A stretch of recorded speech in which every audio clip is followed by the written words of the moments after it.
అందరికీ నమస్కారం. భుజమ తెలుగు ఛానల్కి స్వాగతం. సైన్య రూపంలో దర్శనమిచ్చే శ్రీరాముడి గురించి తెలుసుకుందాం. రాముడు స్వయంభూగా దర్శనమిస్తూ శారీరక మానసిక అనారోగ్యాలను నయం చేస్తూ భక్తుల పూజలు అందుకుంటున్న ఇల్లిందకుంట సీతారామచంద్ర స్వామి. ఈ ఆలయం కరీంనగర్ జిల్లా జమ్మికుంటకు దగ్గరలో ఇల్లిందకుంట మండలంలో కనిపిస్తుంది. గర్భగుడిలో రాతి గృహ మధ్య ఉత్తరముఖాన శేషతల్పం పైన అనంత సైన రాముడిగా దర్శనమిస్తారు స్వామి. ఇల్లింద అంటే ఓ చెట్టు పేరు, కుంట అంటే పల్లపు ప్రాంతమని అర్థం. త్రేతాయుగంలోనే ఈ ప్రాంతానికి ఆ పేరు వచ్చిందని, కాలక్రమేణా అదే ఇల్లిందకుంటగా మారిందని ప్రతీతి.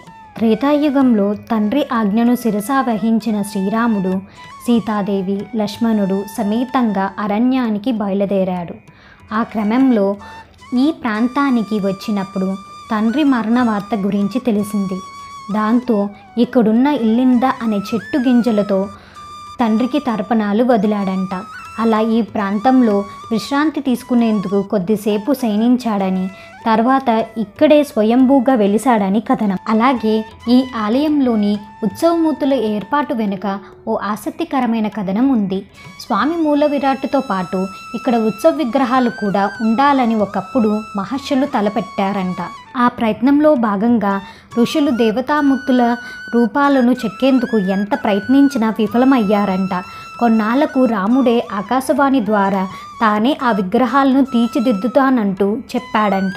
అలా స్వామి ఓ శిల్పి రూపంలో ఆలయానికి చేరుకుని ఉత్సవ విగ్రహాలు చెక్కాడని, అందులో భాగంగా ఆ మూర్తులకు మనుషులకు ఉన్నట్లుగా పుట్టిమచ్చలు కూడా పెట్టాడని, అవి ఇప్పటికీ భక్తులకు కనిపిస్తాయని అంటారు. గర్భగుడిలో శయన రూపంలో దర్శనమిచ్చే స్వామి దివ్యమంగళ స్వరూపాన్ని చూసి తీరాల్సిందే.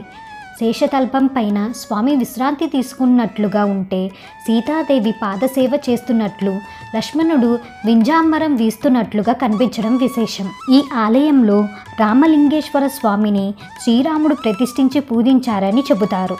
ఇక్కడ హనుమంతుని కూడా దర్శించుకోవచ్చు. అలాగే స్వామి సేదతీరే అద్దాల మండపాన్ని, భక్తులు రాసిన రామకోటి పత్రాలను నిక్షిప్తం చేసిన రామకోటి స్తూపాన్ని, శ్రీరాముడు పుష్కరిణిగా పిలిచే పుష్కరిణి చూడవచ్చు. ఈ ఆలయంలో స్వామివారిని దర్శించుకుని తీర్థప్రసాదాలను స్వీకరించి ఈ ఆలయ ప్రాంగణంలో నిద్రిస్తే స్వామి కల్లో కనిపించి అనారోగ్యాలను నయం చేస్తాడని నమ్మకం. అలాగే అనారోగ్య సమస్యలు తీరేందుకు, కోరిన కోరికలు నెరవేరేందుకు మొక్కునే భక్తులు ఇక్కడున్న ఇల్లింద వృక్షాలకు ముడుపులు కడతారు. శ్రీరామనవమి పునస్కరించుకుని అంగరంగ వైభవంగా సీతారాముల కళ్యాణాన్ని నిర్వహిస్తారు. అందులో భాగంగా 13 రోజుల పాటు నిర్వహించే బ్రహ్మోత్సవాలను చూసి తీరాల్సిందే. తెలుసుకున్నాం కదండి సైన్య రూపంలో దర్శనమిచ్చే శ్రీరాముడు గురించి. మరొక మంచి వీడియోతో మీ ముందుంటాను. అప్పటి వరకు సెలవు.